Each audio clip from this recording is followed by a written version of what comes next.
Shuddho buddho vimuktaha Shruti shikaragiram mukhyatatparya bhumi Yasmajjatam samastam Jagadidam amrudad vyapya sarvam Sthido yaha Yasyam sham shabhadaraihi Suranaravanajayir rekshitam sarvametat Tam bhumanam mukundam Hridigatam amalam Krishnameva prapadye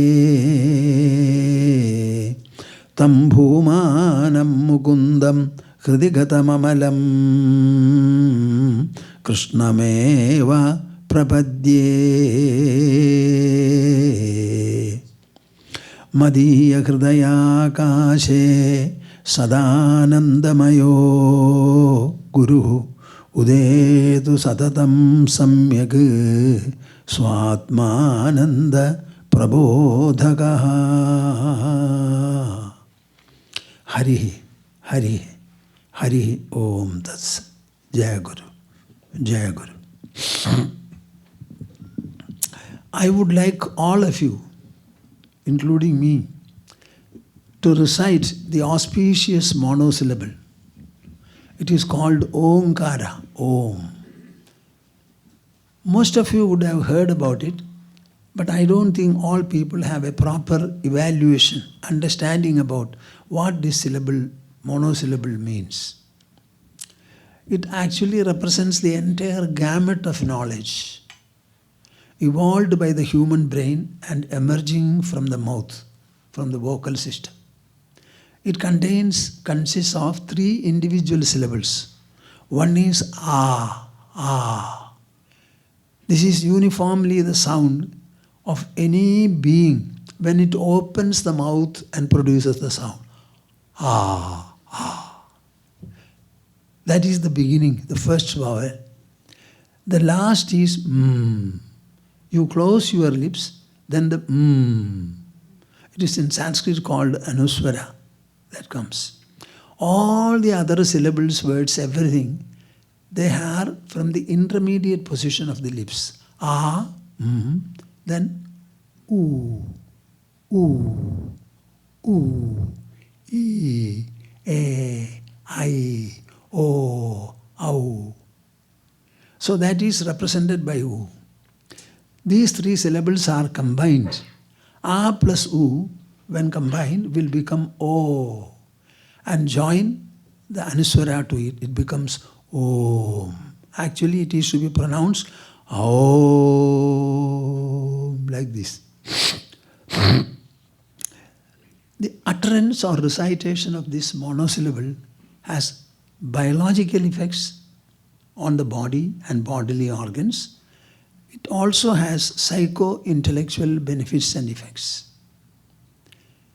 In India, we always look to the psycho-intellectual because body and bodily science, that is a subject for medicine.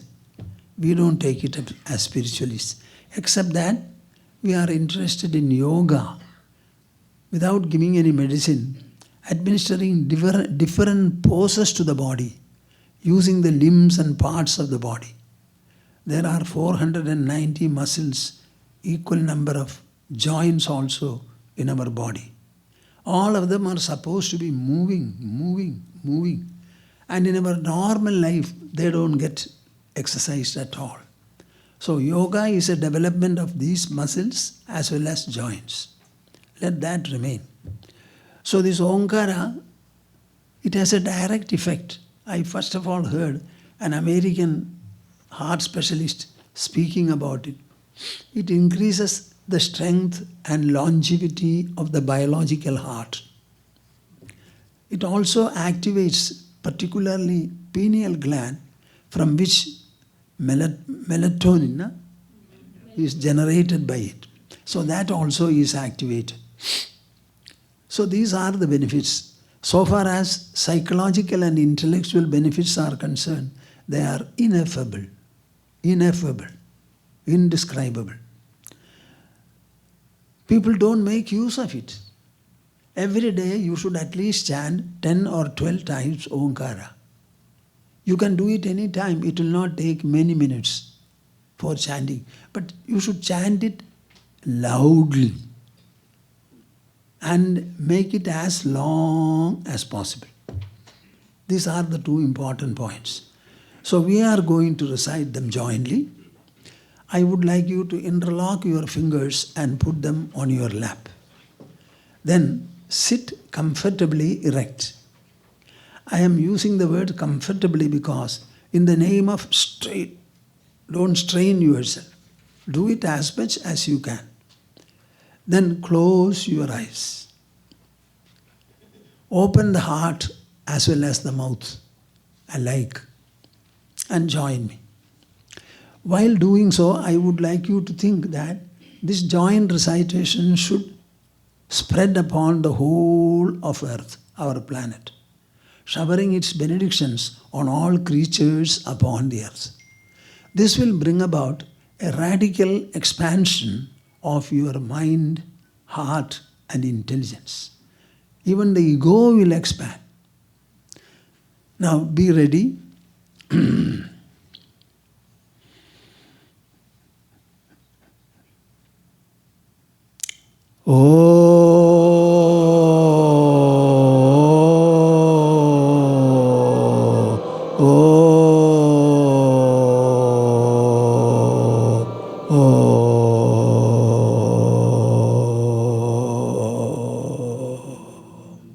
Very well done.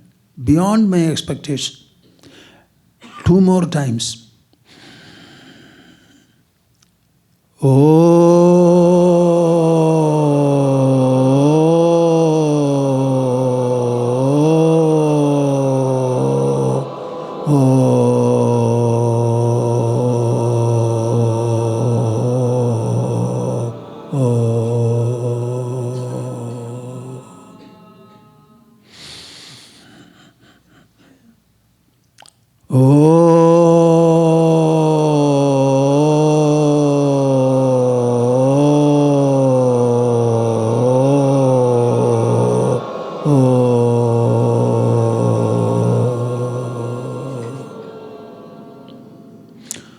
Harihi Om Das. Very well done. You know how happy I am? When all of you recite together. For me it is a great occasion. You have done something very good, not only for you and your family, for the entire world. What we need in human life is an expansion from the individual to the universal. This never happens. You know, we are not living alone in this world, an individual alone. We are living in a collective manner. And our collectivity is not restricted to our home or even a societal segment. It is extending to the nation and also to the globe. So unless in your lifetime, as early as possible, you are able to realize the need for this universal expansion and start incorporating in your own mind and intelligence, how can you say human life is meaningful? What is the difference between a human and a non-human or all non-humans? The difference is not in our body. Animals and birds are there whose sensory organs, one or the other, sensory organs are more effective and powerful than we have. Our distinction, if at all, is in the power of thinking that we have and the power of sharing that we can do. In other words, power of thinking and the power of speech. These are the two factors in which we become distinct. Sri Krishna, in his last message to Uddhava, a very chosen devotee of his, Uddhava was not able to keep away from the feet of Lord Krishna. Even for half a second, he said, I cannot keep away. Such a close devotee of his, he was saying, I created several bodies in this world. No-legged, single-legged, two-legged, many-legged. But I was not happy. But when I created the human body, I felt a difference and fulfillment. Are you with me?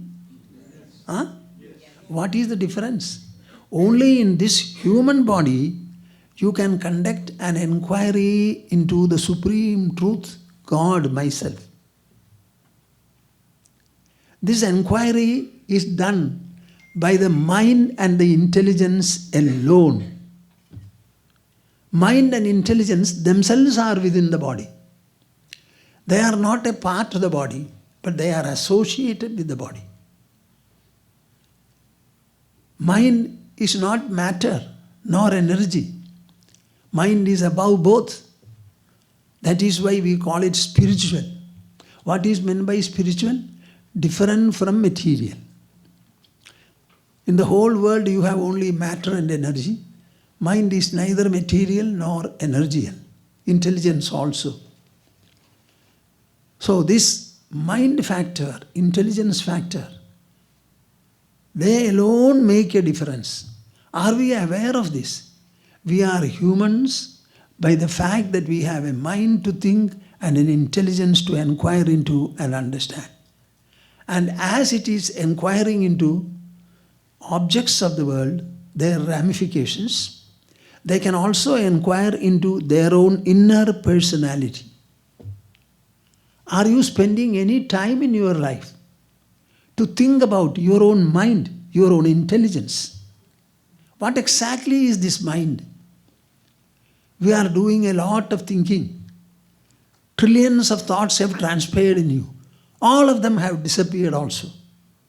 Can there be a source from which so many things are evolved and so many things are equally dissolved? What is this wonderful mind? What is this intelligence? How vast are they? How potent they are? What is their measure, magnitude, might, majesty and magnificence? Are we aware of it? We are also looking for joy. Joy. I agree. We are also. But do you know joy is an emotion? Answer me. Yes. Delight, joy, satisfaction, happiness, all these are referring to an emotion of the mind. So mind is the genesis of joy. Keeping the mind intact with you, you are looking for joy from the outside objects. Are we becoming a fool or are we becoming wise?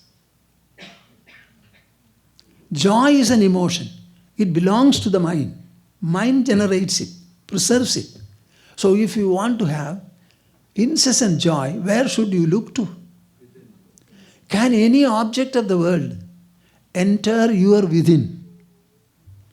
Any object. Any object will remain as an object. It cannot enter through the senses into the arena called the mind. So what are these objects capable of? It is the mind that makes objects enjoyable. A child is born. The parent feels, this is my child. It is born to me. I have got a child. These are the thoughts which make them joyous. There are instances, medical science should be able to know, a child is born. The mother is totally indifferent to it. Especially a doctor reported to me, what?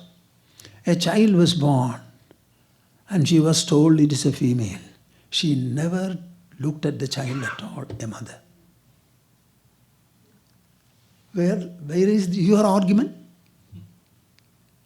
It is the mind that makes the child enjoyable, not anything else.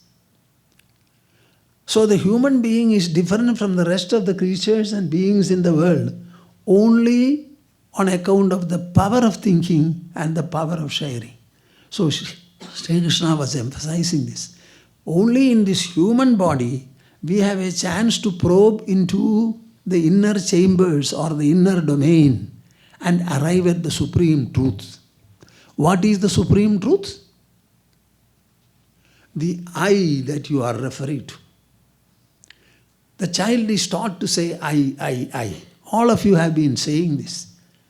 Your body has changed enormously.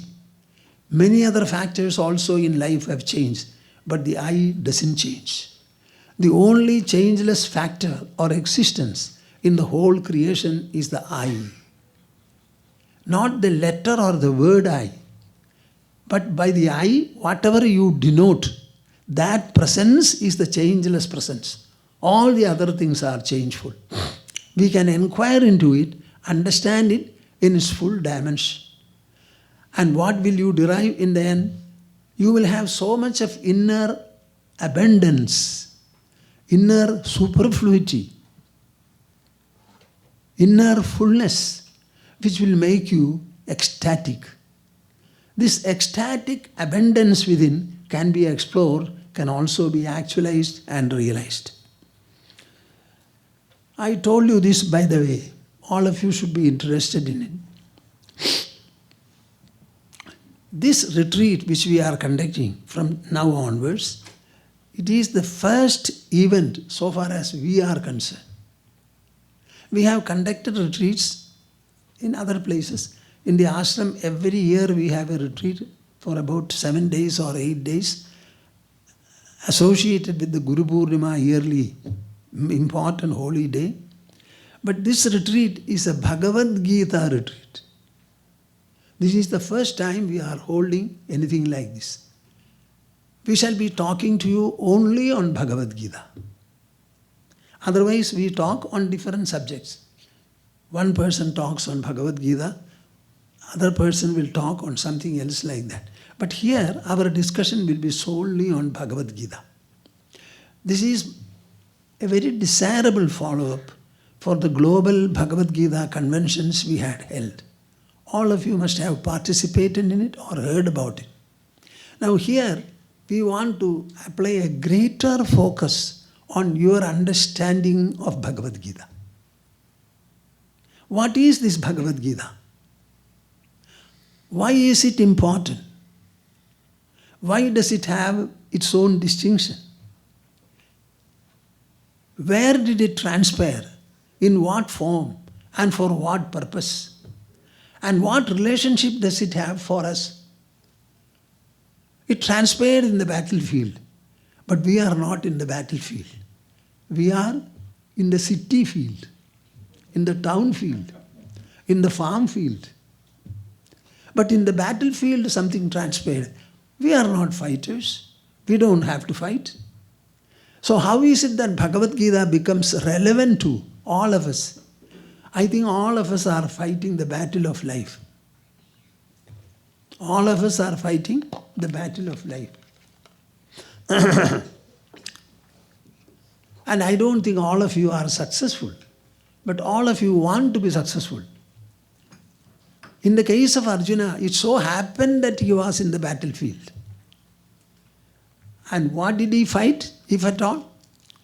He wanted to resolve and dissolve the grief of the mind. Mark my words, grief of the mind. Doubt of the mind. Delusion of the mind and intelligence. And ignorance that is always present in everyone. Tell me whether these products are common to us or not. Yes. Huh? Yes. Arjuna specifically said, my grief is my trouble. My intelligence is confused. And I would like to know what is righteous in life, righteous in the world. I want to be told about the propriety. I am here to fight a colossal war. 4.5 million fighters were there. Except 10, all of them were killed. They died in the course of 18 days. Arjuna felt he would be instrumental in bringing about the mass slaughter of all these people. His mind could not contain the possibility. His mind thought that he would be the cause. He was unable to. But he had done 13 years of preparation to fight the same war. After that, he came to the battlefield. He wanted, as a very judicious and courageous fighter, he wanted to examine the army and find out who are all present there. Krishna was his charioteer, so he asked him, drive my chariot, station it in a suitable position so that I can survey both the armies. Krishna was cleverer than himself.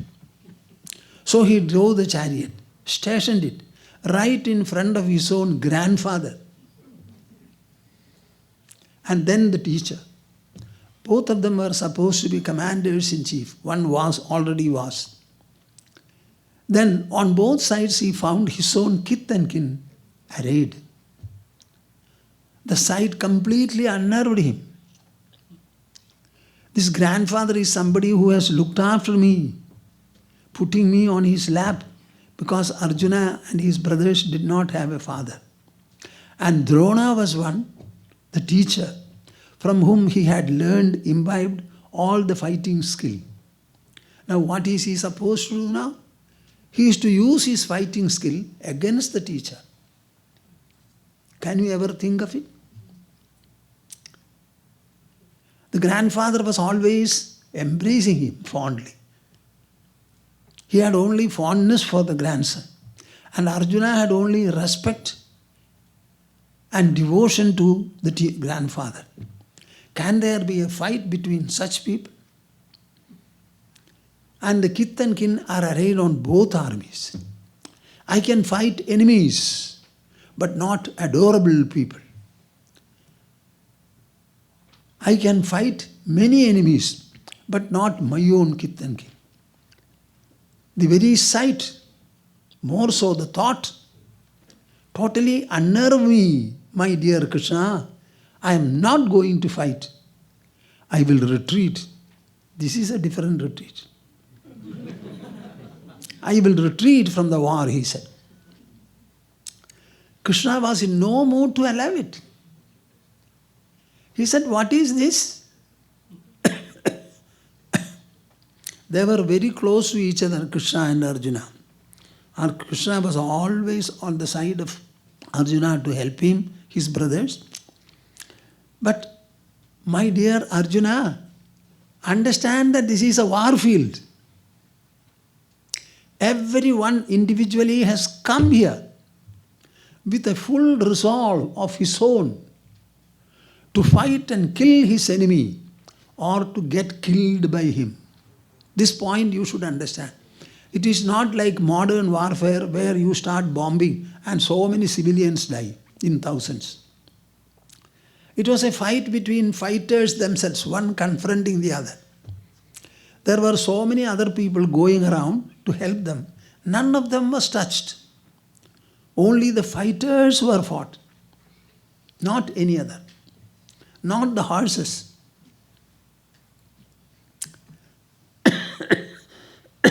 In such a war, what is it that you are speaking about? Sympathy, fondness, and the like?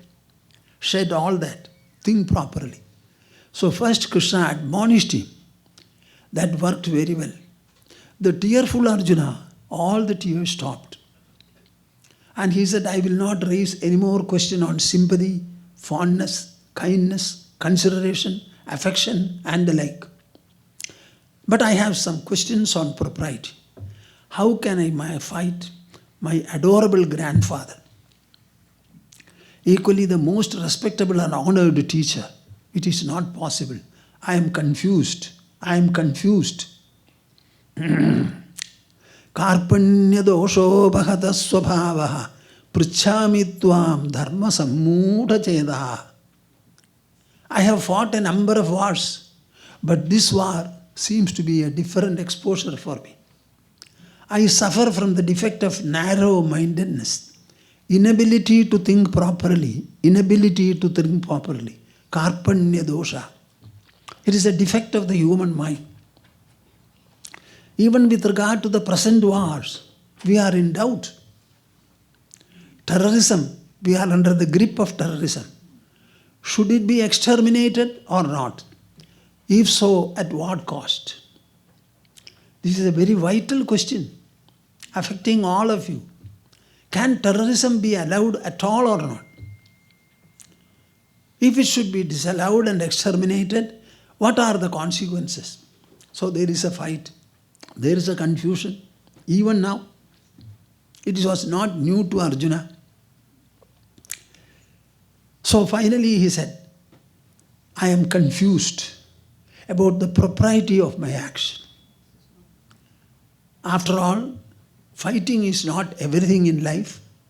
We are born here to gain Shreyas, that which is everlastingly good, great, glorious.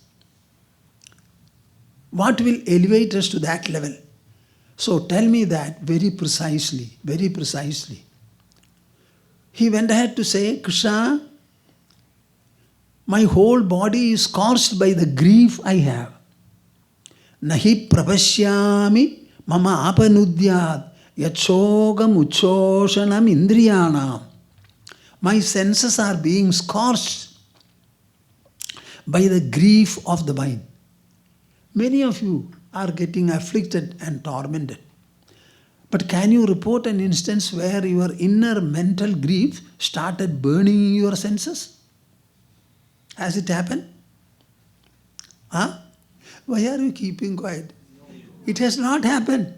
But Krishna says, my mind grief is burning the senses.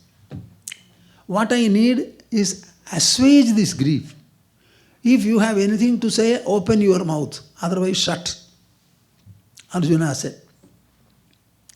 Don't tell me somehow, Arjuna, you fight. And if you win, you get back your kingdom. If you die, you get heaven. Don't tell me all these promises. Grief is what I am suffering from. Assuage it, eliminate it, redress it, and make me fit. Then only I can get up. He was unable to stand. His body was trembling. The famous Gandiva bow he had, it started slipping from his hand. It just slipped like this. He was unable to hold it. The mind started whirling. The intelligence said it was a sinful war. You tell me what else is left in a human personality? We have external possessions, bodily might, mental strength, and intellectual clarity. All these deserted him. So he says, don't tell me all this. Assuage the grief. Then Krishna started speaking. Now you tell me, what is this Bhagavad Gita for? Tell me. It is to assuage the grief of the human mind. Tell me, is it relevant to us or not? Yes. Huh? Yes. Not one S. At least 1,000 S you should say. Grief. Grief. Torment. Affliction. So Krishna started speaking. So the purpose of Bhagavad Gita dialogue, it was only to treat the problems of the human mind. Any problem is created by the mind, sensed by the mind. And the solution lies with the intelligence. Mind and intelligence. You can say intelligence is the elder brother of the mind. Mind senses and creates problems. Intelligence understands and resolves them. So what is Bhagavad Gita? Bhagavad Gita is a mento-intellectual dialogue. It's a dialogue between the distressed mind and the knowing intelligence. Krishna represents the knowledge part and Arjuna represents the distressed part. This is a dialogue. It is not religious at all. It emerged in the battlefield of Kurukshetra. There was no plan, there was no preparation, nothing. Totally unprecedented. Just like the Mahabharata war was unprecedented, the Bhagavad Gita dialogue also was unprecedented. Nobody expected it. Sporadically it came up. In the battleground, where is the scope for any religious tuition or religious worship? Did Arjuna worship there? they had a discussion, they had a dialogue on so many allied subjects. Subjects relating to the mind and relating to the intelligence, not any other factor. So because of the content, the message, the comprehensive nature of the dialogue, all of which were bearing upon the problems of the human mind and the knowledge the intelligence was looking for, it became popular. It became widespread. And what is the place and greatness about Bhagavad Gita, if you ask me, I have to say something different. There is a feeling about Hinduism that Hinduism has got a number of gods and goddesses. So people have to compare and contrast. Is God to be compared, contrasted, etc.? So we have 33 crores means 330 million, is it not? We have got 330 million gods and goddesses, they will say.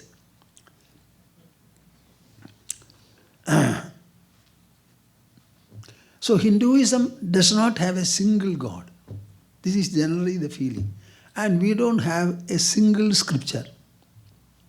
But it is not so. Very recently, I had to present to the court of law in India the fact that the Supreme Court of India in 1996 passed a very considered judgment in which they clearly said Hinduism is not a religion. How many times shall I repeat it? Hinduism is not a religion. At best we can say it is a way of life. Yes, we only have a way of life.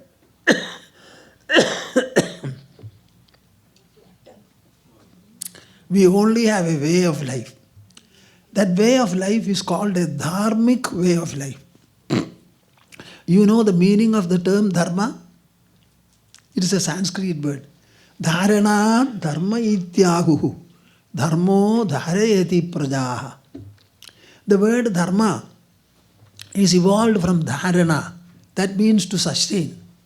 So it is the power to sustain human life.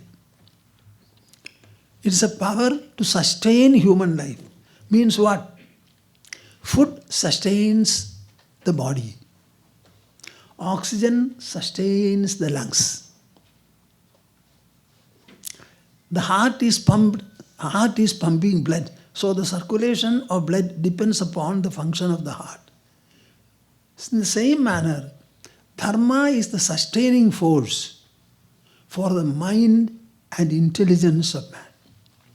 The emotional mind and the rational intelligence, both of them are sustained by dharma. Sustained for during when? In good as well as bad times. In favor and disfavor. In success and defeat. In gain and loss. Our sports people, so many people are enthusiastic about sports. Not only the players, but also the other people. Finally, in sports, what happens? One team beats the other team. So can there be any game at all in sports where one does not lose? So every sportsman needs a dharma whereby whether he succeeds or loses, his spirit should be sustained and he should be able to play further. You understand? He also needs a dharma. Everyone. That is called dharma. There is no English equivalent for the word dharma. It is the power that sustains human life in all conditions, in all fates and plights. So Hinduism is a dharma. This dharma evolved in the prehistoric times in India by people who had left the world and started living in hermitages in forests in seclusion and who devoted the whole of their life in introspection, enquiry, search, seeking, etc.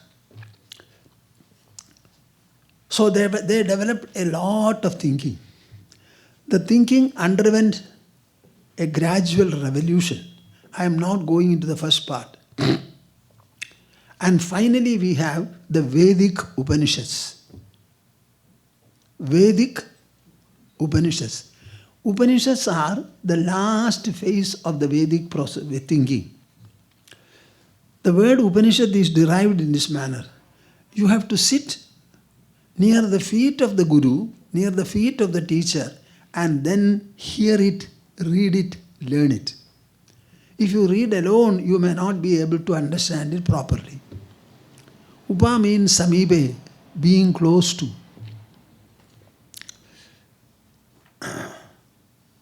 The first dharmic texts were Upanishads. We don't know when they were evolved. Prehistoric. When, if it is before history, what is any record about it? They were initially only spoken, uttered, heard and learned. The teachers used to recite, the students used to listen, repeat, and finally they also learned. Now it is available in the form of print. Then Mahabharata was authored by Vyasadeva. He was recording the history of the decline and fall of the Hastinapura dynasty. Decline and fall of the Hastinapura dynasty. So he has written about 6 generations beginning from himself. All that he wrote was instances just before him, in front of him, he had seen. And Bhagavad Gita is a part of the narration. The Hastinapura brothers, 100 of them on the one hand and 5 on the other, they became unfriendly to each other. No, I cannot say. Duryodhana's team became very intolerant. Others were only bearing the intolerance. So ultimately it precipitated in the Mahabharata war, in which the Bhagavad Gita dialogue took place to assuage the mind of the Arjuna. What does the dialogue say about the benefit of it? At the end of the discussion, Krishna asked Arjuna, "My dear Arjuna, have you heard me? Were you able to understand and assimilate the message? How do you feel now? Are you with me?" Yes. Arjuna answered, "Yes, my dear Krishna, I heard you. I have understood what you have said. I have assimilated also. My mind is clear. My intelligence is very, very stable now. I can fight not one Mahabharata alone, even a score of them if necessary," he said. What further proof do you want? Sanjaya was a person who was hearing all that, standing close by. He also says, "I heard the dialogue, it is very effective. I am not repeating all that now." So this is the way the dialogue concludes. So it is actually a historic document. The entire Mahabharata consists of 125,000 Sanskrit verses. 125,000 Sanskrit verses, in which you will find a lot of philosophy, a lot of spirituality, a lot of yoga, everything you will find there. Now Bhagavad Gita, 700 verses, are taken away because they stand as a separate and a full text. People may not read the whole of Mahabharata, but they generally like to read Bhagavad Gita. Vedavyasa also wrote another text called Brahma Sutras. It consists of 500 and odd aphorisms, pithy, short phrases. Everything is absolutely rational and logical, amazingly so. The Upanishads on the one hand, Mahabharata written 5,000 years, over 5,000 years ago, The same time Brahma Sutras, they together form Prasthanatraya or Prasthanatrayi.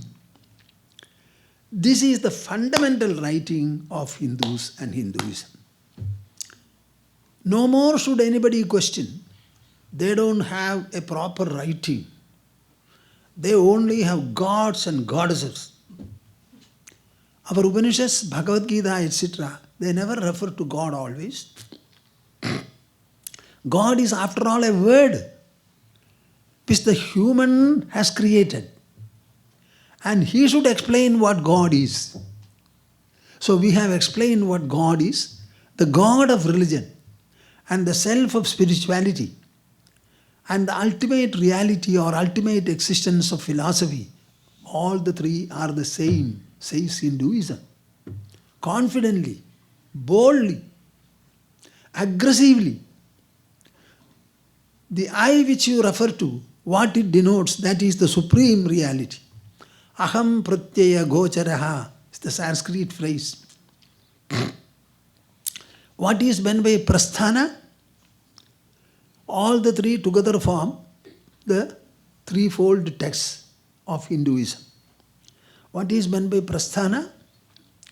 It is a very special voyage of knowledge. Are you with me? Yes. Voyage of knowledge. You know of a pilgrimage which our body does over the land. To see what? To see some object, some deity or holy waters, etc. That is not the pilgrimage Prasthanatraya refers to.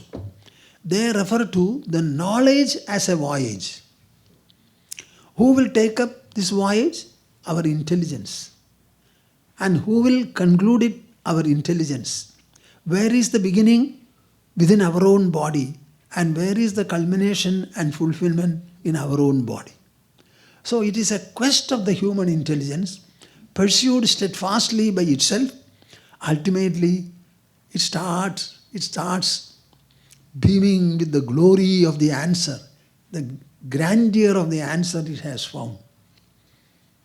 That is Bhagavad Gita.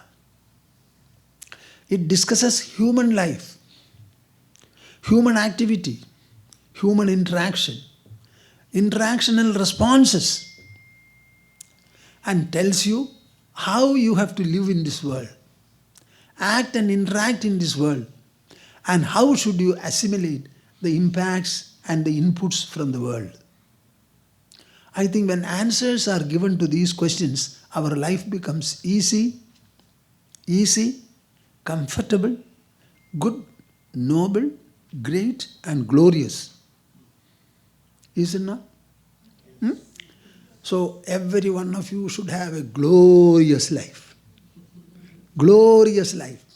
It should start right now because you have heard me. You should be good, noble, great, and glorious. Your children also should be equally so, excelling you. And this heritage and tradition should continue indefinitely in your family and lineage. I mentally embrace all of you and bless you, so that those people who have had children, I will say, you must have good grandchildren.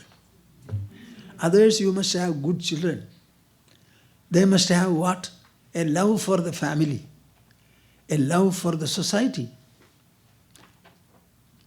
a love for the society, belief in God. Belief in God. They should learn well, be enriched sufficiently well in the sphere of knowledge, and they should strive hard, contribute to the productivity of the nation and the globe. I think if it is so, everything will be all right. I first of all wanted to tell you that this retreat is a kind of a get-together. All the people who are coming here, who will be coming, they are interested in this subject. Normally you hear the lecture and go. Here, if you attend the full session, you will be together. You should develop, naturally there will be a fondness, a kind of a spiritual bond developing in your minds. One point that you should like everybody here. looking at them, seeing them should make you happy. So be smiling. See, it is a great privilege and fortune for you to feel happy looking at another. This itself is a sadhana. So feel friendly, very intimate to each other. Discuss this subject when you have a free time. One point I want to tell you repeatedly is, all of you are extremely fortunate, blessed to be coming together like this for the same purpose. So this friendship and being together is very, very important. And normally exposure is made by a person who speaks. Provided you are receptive, that exposure takes place. Thereafter the speaker has nothing to do. What you have to do is, you should reflect upon whatever you have heard. Reflect upon it to such an extent that whatever you have heard gets assimilated into your system. Once it is assimilated, food assimilated becomes blood. Similarly, once this assimilation takes place, it becomes your enrichment in your personality. Once you are enriched, the next stage is expression. You will start expressing the benefit in your thoughts, talks and deeds. So this is a very great opportunity, and I am very happy. I compliment all of you for having decided to come and participate in this retreat. Let it be a full 5-day session. If not, it has already started. I think your forefathers would be happy, and people who have come later on, they will also be happy, because the benefit of this association is bound to reflect in your life in various degrees. So be very sure about it. Okay. We shall conclude the session now. I will recite an invocation, and following that, all of us together will have one time joint recitation of Omkara as we did in the beginning.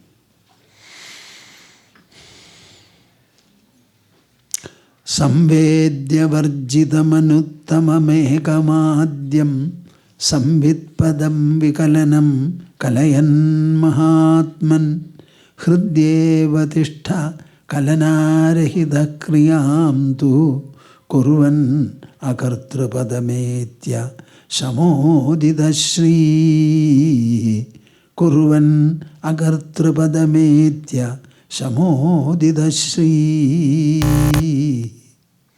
Hari, Hari, Hari Om Tats. Jaya Guru, Jaya Guru. We shall have the conclusional recitation. Take your pose for it.